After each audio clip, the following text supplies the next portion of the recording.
Hello, everyone. Today is Thursday, June 27th, 2024. Updated. The market is changing. Want everybody to know the market is changing. Now, of course, a lot of things, it's markets. What's a market? Could be a development, could be a city, could be a whole like Northeast Ohio, Columbus, Cincinnati. Markets it's different all over the country, all over the state of Ohio. But I see it changing in general in a lot of areas. I'm getting more calls, at least, at least one a day, from one of our agents that has a listing that is not selling. That's not selling. Of course, first thing I ask, well, how long has it been on the market? 3 weeks, 4 weeks. And then I'm sorry to say, then I have to explain that, oh yeah, the a lot of places in the market is normalizing. It's going to be minimum and maybe 90 days or more to sell the house. Like 90 days, the seller's freaking out. It's been 3 weeks, 4 weeks, only three showings and no offers.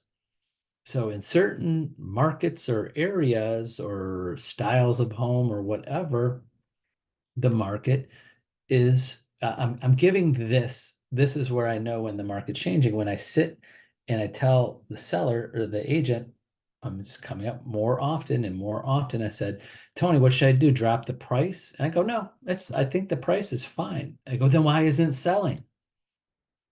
Right? They go, what do you mean the price is right?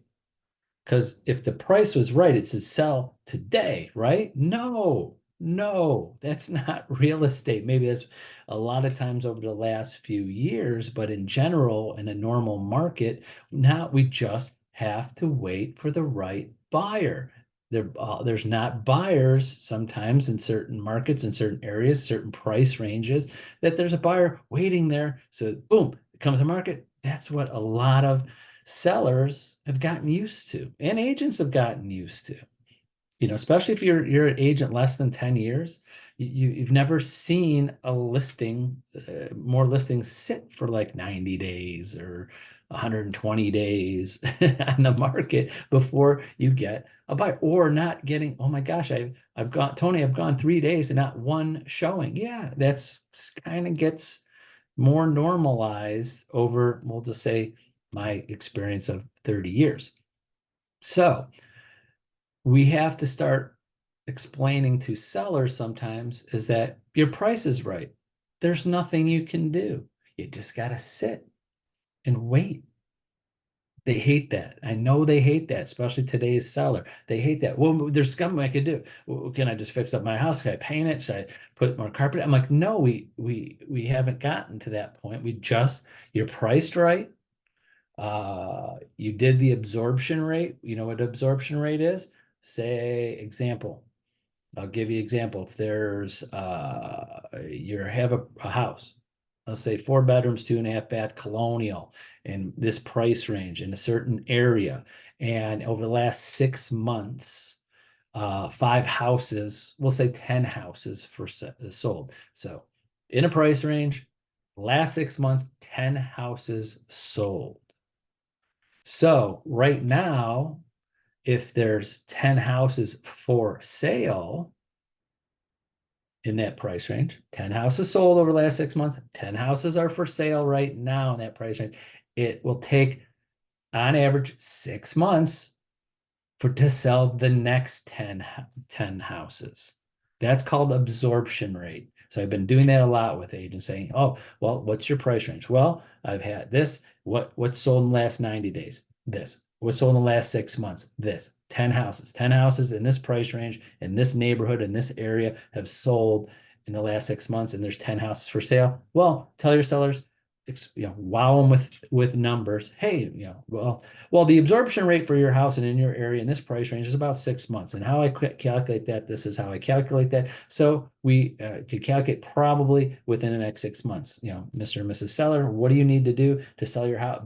Get the next buyer? Well, your house has got to look better, cleaner, nicer than all the other ones, and you got to be a little lower than price. And sometimes they are. Sometimes agents call me up. I go, yeah, here's all the ones that are active, and here is our house, and we're priced right underneath everybody else or exactly like everybody else, and our house is exactly like everybody else. I said, well, I tell them, you know how you get the next buyer?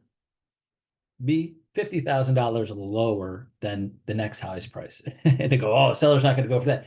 I know that. But explain to them, do you want the next buyer? So they know that shows your house, right? This is your competition. This is your competition. These are the ones active right now. A buyer that's in your price range looking for this amount of bedrooms, bathrooms, square footage area. They're going to look at all 10 of these houses. What makes them want to buy your house, the next buyer? Do you want to make it, if you're all very close to all the other ones, it's going to be price. So do you want to lower your price so low that they can't even think about buying one of the other houses? We can do that. I could pretty much give you better options or better chances of getting the next buyer if we're so low, it's such a deal. Or we got to do stuff to make your house look better, which paint, declutter, clean, if they want to do something. Like I had an agent just the other day, they had a 3-bedroom, 2.5 bath colonial with a loft, and everybody else was 4 bedrooms. So he's thinking about turning his 4th bedroom, the loft that's already has a closet and vents and already ready. They just put up a wall and it's a 4th bedroom. They're thinking, should I do that? So that could be good. We don't know 100%. So, the things that you need to know is that the market is changing. You've got to start upping your game, upping your skills in talking with sellers, explaining sellers, keeping them happy when there's no showings or few showings, keeping them happy if there's no offers, and being able to explain that why aren't we getting more showings? Why aren't we getting any offers, and understanding what you say? No, this is a normal market. It takes time. There are other houses for sale. These are how many have sold. There's only so many buyers in this price range.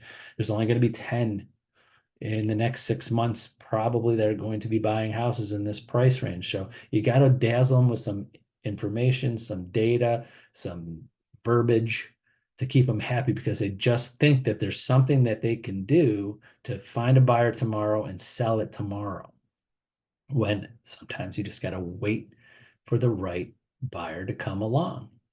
So remember, Century 21 Home Service agents, if this situation is happening, you don't know what to say to a seller or what to say, or look at the data, go up, figure out the absorption rate, what to say, things like that, reach out to me. I'm happy to go over that with you, look at your listing and analyze it. But almost every day, at least one. And I'm saying more often, nothing you can do. What do you mean there's nothing I can do? No, we just have to wait for the right buyer. I know it's hard to hear, but that is when the market is changing in general and it's becoming more normalized. It's just a waiting game. You just got to wait it out until the buyer come. But one last thing before, just a little tangent, you got to be watching the market. You should be putting yourself on a automatic update of new listings coming on the market, because every one of the listings coming on after you is using you to price their listing. And guess what they're saying to them? Because I've had agents, I haven't had anyone in a while, but every couple times a year, I have an agent. We look back from the time they listed it to the time they called me and found out other listings came on the market after them at lower price and sold before theirs, because they used them in their listing as an example. Hypothetically, the house is 300 and we'll just say $325,000 listing, and the agents that came after go, okay, make sure, let's make it your house 300, which is 25,000 less, but same as yours. They're a little bit overpriced, and they used you to sell. And of course, one more thing, God, I love the train, is that's one thing you say to sellers when they go overpriced. I said, do you want to help everybody else? Like, what do you mean? I said, if we put your house up for sale 30, 40, $50,000 over what we feel it's worth, and really have hard data that shows what's sold, and your house would be way over what was recently sold, you're just going to help the other people after us sell their house faster. It does. So that's something that you could say to people when they overprice it. If you want to try for that, but you're definitely going to help other people. How are you going to help other people sell their house? They're going to see that their agent's going to say that one's overpriced, but let's come out a little bit lower than them, and you will sell your house faster because some of the buyers might think, hey, what really is the value? This one's at 325, 330, and this one's at 299. That one sounds better. It's the same house, same square footage, everything. I'll just buy that one. You just help them sell your house by being overpriced. So, sorry, a little bit of training there, but those are the type of things that we could go over one-on-one, and would love to do that with you. So that's it for today. Thanks for watching, and we'll see many of you very soon. Bye-bye.